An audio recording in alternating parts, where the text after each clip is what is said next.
देखो पुण्यात्माओं, एक कक्षा के अंदर सैकड़ों बच्चे होते हैं और टीचर को भी इस बात का मालूम होता है कि सैकड़ों बच्चे पास नहीं होने वाले। उनमें से कुछ बच्चे मेरिट में आते हैं जो बहुत इंटेलिजेंट होते हैं, एक या दो बच्चा मुश्किल से मेरिट में आता है।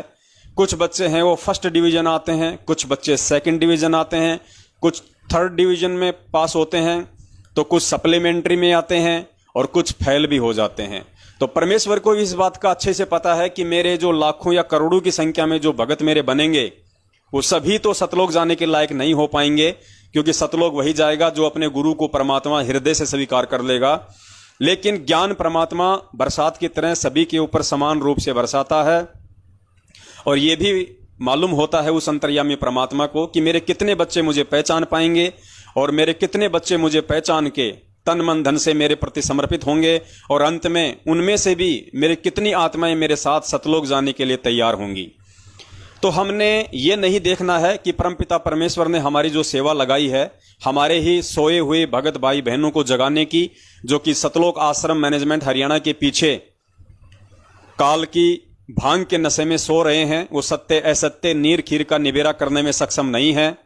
अपना मानव जीवन वो बर्बाद कर रहे हैं, अपनी मर्यादाओं का खंडन कर रहे हैं, गुरुदेव को दुखी कर रहे हैं, बार बार समझाने पर भी उनकी बुद्धि ओपन नहीं हो रही है। तो हमने ये देखकर दुखी नहीं होना है कि इतने प्रयासों के बाद भी लोग उस तादाद में नहीं समझ रहे जिस तादाद में समझना चाहिए था। क्योंकि पुण्यात्माओं, परमेश्वर के साथ कुछ ही आत्मा जाने के लायक होती हैं। जिनको परमात्मा नाम दीक्षा दे देंगे वो सभी सतलोक जाने के लायक नहीं होते। और अब तक परमेश्वर ने जितनी आत्माओं को नाम दे दिया है, अपनी शरण में ले लिया है, लगभग 20 लाख के आसपास, उनमें से कितनी आत्माएं सतलोक जाने के लायक होंगी, उन सभी आत्माओं को, उन सभी अपने हीरे मोती लाल को परमात्मा इस साध संगति के माध्यम से छांट लेंगे। यानी जितने परमेश्वर के हीरे मोती लाल होंगे, जो अच्छी हंस आत्मा होंगी, जो वास्तव में संस्कारी आत्मा है, जिनके प्रबल भक्ति संस्कार हैं और जो सतलोक जाने के काबिल हैं, वो सभी आत्माएं सतलोक आश्रम मैनेजमेंट हरियाणा रूपी काल भगवान के खेमे से धीरे धीरे धीरे धीरे बाहर निकल जाएंगी और अपने परमेश्वर की शरण में आ जाएंगी।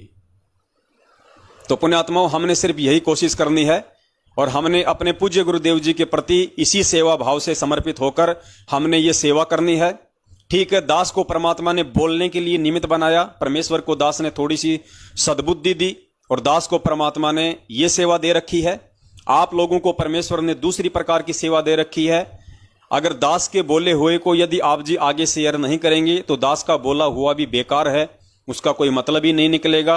तो कहने का मतलब है, जितनी सेवा की दया दास ने मुझ पवन दास के ऊपर की हुई है, उतनी ही सेवा की दया परमेश्वर ने आप सभी आत्माओं के ऊपर की हुई है। सेवा का रूप और प्रारूप डिफरेंट है, बाकी सेवा सबकी समान रूप से ही है। कोई ये ना समझे कि हमारी सेवा कम है, ऐसा कुछ नहीं है। प्रारब्ध के अनुसार और संस्कार के अनुसार परमेश्वर सेवाओं का वितरण करते हैं। तो हम सब की सेवा बराबर है, क्योंकि हम सभी उस परमात्मा की शरण में हैं, सभी परमात्मा के बच्चे हैं। और माता पिता फिर भी अपने बच्चों में थोड़ा बहुत डिफरेंट कर सकते हैं, क्योंकि ये कलयुग है।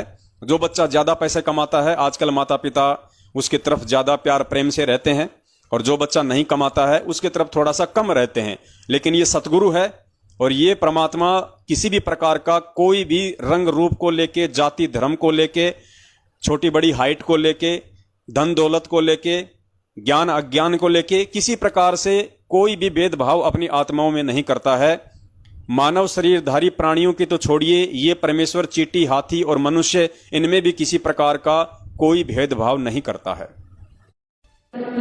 मस्तक लाग रही मारे गुरु चरणा की दूर, मस्तक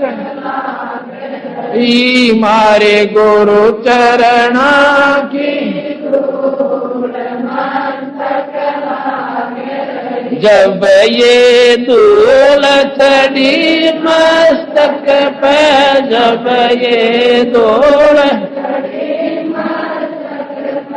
धूलिया हो गई दूर,